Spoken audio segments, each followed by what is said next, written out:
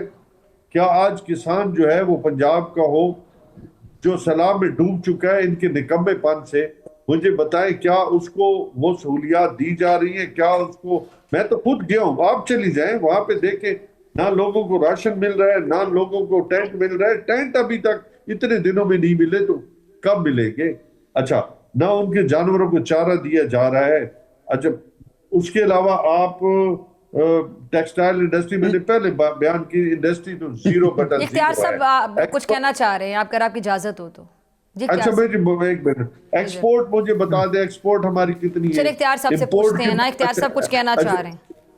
اچھا اختیار بھائی جی اختیار ولی میں صاحب، نیازی صاحب امجد بھائی کی باتیں سن رہا ہوں، آپ نے سوال جو کیا ہے وہ حرام ہے جو اس طرف آ جائیں، وہ اس کا جواب نہیں دیں گے، یہ کبھی چارے کی بات کریں گے، کبھی مطلب بات ہو رہی ہے انٹرنیشنل پالیٹکس کی، بات ہو رہی ہے پاکستان کی وقار کی، بات ہو رہی ہے جب آپ نے کہا تھا اپنے دور حکومت میں آنے سے پہلے کہ ہم گرین پاسپورٹ کی عزت بڑھائیں گے، آپ نے کہا تھا کہ ہم قرضے نہیں لیں گے، قرضے دگنے کر کے گئے، پاسپورٹ کی قدر نیچے آ گئی، کرپشن کی ریشو جو ہے وہ اوپر چلی گئی، پاکستان کی عدلیہ کی ریٹنگ جو ہے وہ نیچے آ گئی، یہ آپ کی پرفارمنس تھی۔ سر پیٹرول کی بات آپ کرتے ہیں، یار اللہ آپ کو خوش رکھے امجد بھائی، ذرا چیک کر لیں، 65 روپے کا پیٹرول تھا اور آپ نے 40 روپے میں دینے کا وعدہ کیا تھا، اگر ایک دن آپ کی حکومت میں پیٹرول 40 روپے کا بکا ہو، مجھے کل سے آپ ٹی وی پہ نہیں دیکھیں گے۔ آئی challenge you all of you party, میں سب کو چیلنج کرتا ہوں،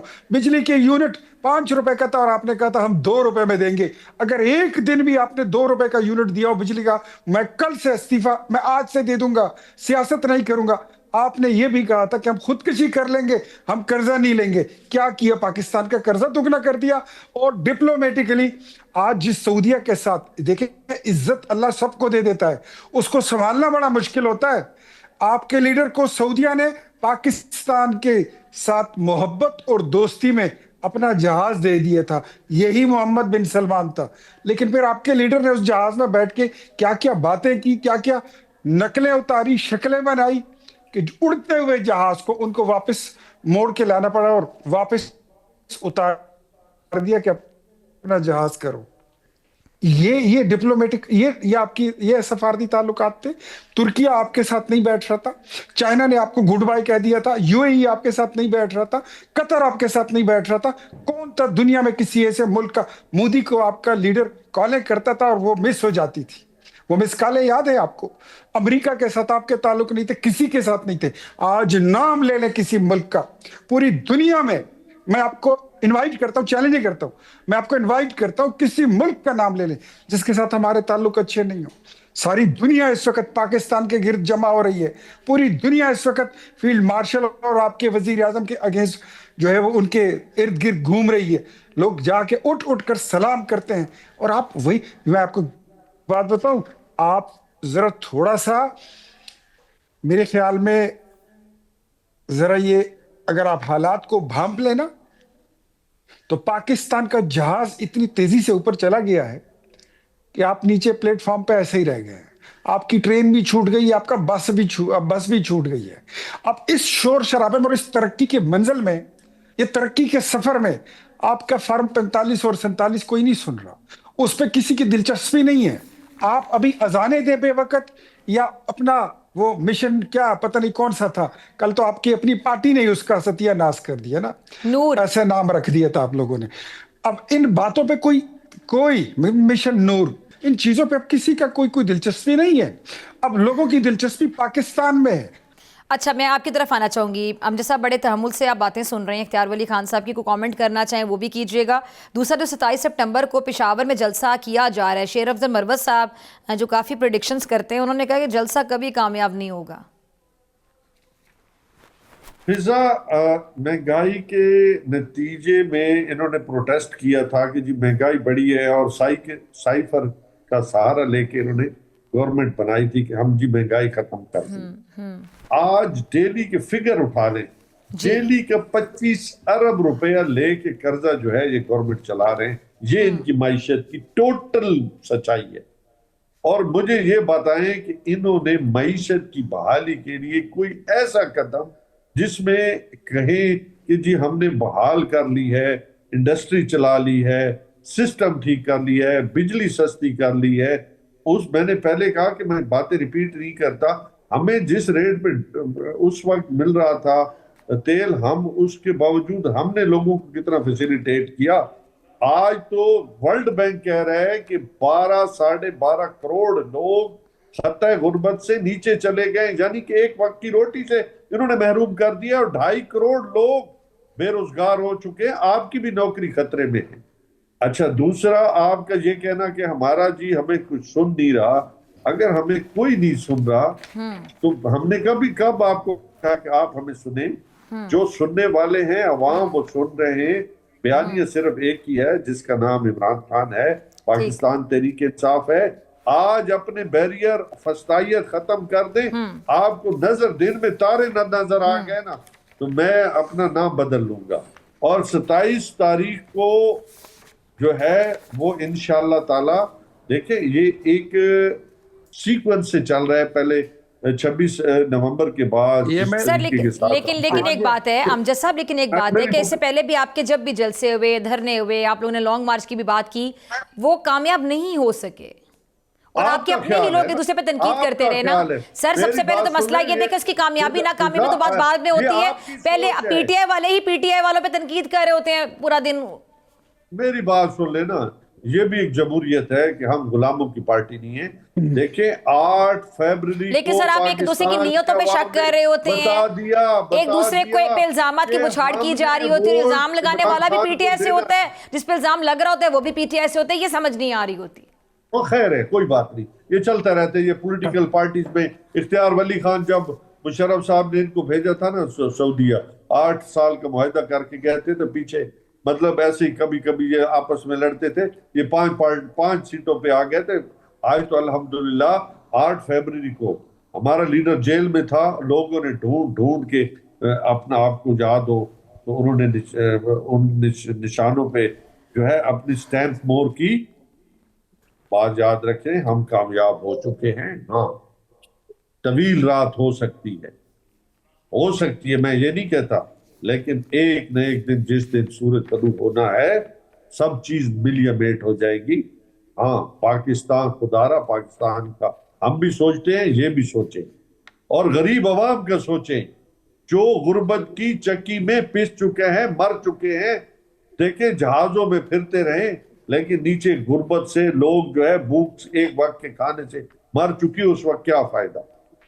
اگر یہ مخلص ہوتے تو یہ ہم نے ہر دفعہ موقع دیا کہ بیٹھیں، لیکن انہوں نے ہمارے مذاکرات کو ہماری کمزوری سمجھا. ہم نے ہمیشہ کوشش کی پاکستان آگے کی طرف بڑھے.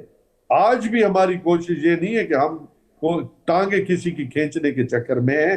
ہم پروگریسو پارٹی ہیں، ہم جمہوری پارٹی ہیں کہ تھارسس کرتے ہیں، ڈیبیٹ کرتے ہیں. لیکن افسوس بات ہے کہ ہم نے ان کے اوپر وہ کام نہیں کیے تھے. آج ہم پہ، میں سمجھتا ہوں ہم میں سے کوئی محفوظ نہیں ہے. اگر وہ گھر کی چھت پہ کھڑا ہوتا ہے تو دہشت گردی کا پرچہ، گھر کے باہر کھڑا ہوتا ہے تو سر یہ اختیار ولی خان صاحب، ٹھیک ہے اختیار صاحب، یہ اب تحریک انصاف کے جلسے سے تو ان کو بہت امید ہے، انہوں نے کہا ہمارے جلسے پہلے بھی کامیاب ہوئے ہیں بلکہ ہم کامیاب ہو چکے ہیں. استعفوں سے کیا نکالنا چاہ رہے ہیں پی ٹی آئی والے؟ کیا یہ ایک ایسا پریشر ٹیکٹک ہے کہ حکومت پہ دباؤ ڈالا جائے گا؟ مجھے یاد ہے جب انہوں نے خود استعفیٰ دے دیا تھا خان صاحب نے اسمبلیوں سے، تو پھر ایک دوسرے پہ تنقید چل رہی تھی کہ یہ نہیں کرنا چاہیے تھا. لابنگ تھی، گروپنگ تھی. ایک گروپ کہتا تھا کہ انہوں نے خان صاحب کو مشورہ دیا، انہوں نے دیا. وہ بھی سیاستدان، آپ کو پتہ ہے تمام بڑے سینئر ہیں، ہمارے پروگرامز میں بھی آتے ہیں. تنقید کرنے والے بھی پی ٹی آئی سے تھے، جن پر تنقید ہو رہی تھی وہ بھی پی ٹی آئی سے تھے. تنقید چھوٹا لفظ سے الزامات لگائے جاتے ہیں کہ فلاں نے یہ اس لیے کر دیا، فلاں نے اس لیے کر دیا. ایک دوسرے کی نیت پر شک کیا جا رہا ہوتا ہے. اب یہ کیا چل رہا ہے؟ دیکھیں میں آپ کو ایک بتا دیتا ہوں. ایک تھی پی ٹی آئی، کبھی ہوا کرتی تھی، اب P T I C T I نہیں ہے. نہیں سر، ایک جماعت تو ہے نا. دیکھیں میری اختیار صاحب ایک بات ہے کہ پی ٹی آئی ایک جماعت ہے، بڑی تعداد میں ابھی بھی لوگ ان کو فالو کرتے ہیں. میں بتاتا ہوں آپ کو، جتنی تعداد موجود ہے نا، یہ دعا دیں جنرل فیض کو یہ اس کی باقیات کی وجہ سے یہ اتنا کچھ ان کا خیبر پختونخوا سے نکل آیا، ورنہ آج مولانا صاحب یہ بات نہ کر رہے ہوتے۔ Muslim League Noon, J U I, A N P, Peoples Party کا مینڈیٹ چرا کر انہوں نے خیبر پختونخوا میں اپنی تیسری بار حکومت بنائی ہے۔ ان کے پاس کوئی آرگینک مینڈیٹ نہیں ہے۔ دوسری بات میں آپ کو یہ بتاؤں کہ یہ پاکستان کو ٹوٹنے کے نہج پر چھوڑ کے گئے ہیں۔ انہوں نے کہا تھا نا کہ پاکستان، ان کا لیڈر کہہ کے گیا ہے کہ پاکستان نے اچھا یہ بتائیں اختیار بھائی، یہ بتائیں جو پی ٹی آئی کے استعفے آتے ہیں، اکانومی جو ہے، پی ٹی آئی کے استعفوں سے حکومت مزید پرسکون ہو جائے گی یا آپ لوگ واقعی اس کو پریشر سمجھ رہے ہیں؟ دیکھیں پاکستان بچ گیا، ڈیفالٹ سے بھی بچ گیا۔ ان کا جو وزیر خزانہ تھا وہ شوکت ترین کہہ کے گیا تھا کہ یہ ملک ڈیفالٹ ہونے لگا ہے، ساری جو اکانومی ہے وہ انڈرمائن ہو چکی ہے، کر کے گئے ڈیلیبریٹلی۔ یہ لوگ تو چاہتے ہیں، ان کا ایجنڈا یہ تھا۔ اب آپ کہتی ہیں کہ استعفے استعفے استعفے، مجھے بتائیے ڈاکٹر فضا، 1.5 سال اس اسمبلی کو ہوا ہے کہ بنے ہیں، 1.5 سال میں آپ نے ماں سوائے اس کے کوئی نعرہ سنا ہے کہ قیدی 800 چور کو جو ہے تو رہا کر دیں، اس کو چھوڑ دیں؟ اس کے علاوہ کوئی آپ نے نعرہ ان کا سنا ہے؟ کوئی بل یہ لائے ہیں، کوئی غریب عوام کی بات انہوں نے کی ہے، کوئی لا کی بات کی ہے، کوئی پارلیمنٹ کی سپریمیسی کی بات اندر کھڑے ہو کے اس کے لیے کوئی بل لائے ہیں؟ نو، نتھنگ۔ یہ تو بیچارے، ان کو تو پتہ ہی نہیں ہے کہ یہ ہے کیا۔ وہ عمران خان نے ٹھیک ہی کہا تھا کہ میں کھمبوں کو ٹکٹیں دوں گا اور کھمبے آ جائیں گے، کھمبے ہی آ گئے اسمبلی میں۔